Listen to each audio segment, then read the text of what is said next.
வைகாசி விசாகம் 2026ஆம் ஆண்டு மே 30 சனிக்கிழமை வருகிறது. காலை வழிபாடு செய்யும் நேரம் காலை 5:30 மணி முதல் 7:30 மணி வரை. விசாக நட்சத்திர சிறப்பு நேரம் காலை 6 மணி முதல் 9 மணி வரை. மாலை தீபம் ஏற்ற நல்ல நேரம் மாலை 6 மணி முதல் 7 மணி வரை. விசாக நட்சத்திரம் துவக்கம் மே 29 மதியம் 12:31 மணி முதல் முடிவு மே 30 மதியம் 2:18 வரை.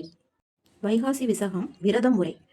ஃபர்ஸ்ட், அதிகாலையில் நீராடி சுத்தமான ஆடை அணியவும். வீட்டில் முருகன் படம் அல்லது வேல் வைத்து விளக்கேற்றவும். ஓம் சரவண பவ மந்திரம் 108 முறை சொல்லலாம். கந்த சஷ்டி கவசம் திருப்புகழ் பாராயணம் செய்யலாம். நாள் முழுவதும் உபவாசம் இருப்பது சிறப்பு. முடியாவிட்டால் பால் பழம் மட்டும் எடுத்துக்கொள்ளலாம். செய்ய வேண்டிய வழிபாடு: முதலாவது, முருகனுக்கு பாலாபிஷேகம் செய்து வழிபட்டால் அனைத்து நன்மைகளும் கிடைக்கும். இரண்டாவது, செம்பருத்தி அல்லது அரளிப்பூ கொண்டு அர்ச்சனை செய்தால் முருகனின் அருள் கிடைக்கும். மூன்றாவது, பஞ்சாமிர்தம் சர்க்கரை பொங்கல் நெய்வேத்தியமாக சமர்ப்பித்து வழிபட்டால் வளமும் பெறும். அருகில் உள்ள முருகன் கோயிலுக்கு சென்று தரிசனம் செய்யுங்கள். பால்குடம் அல்லது காவடி எடுத்தால் மிக சிறப்பு.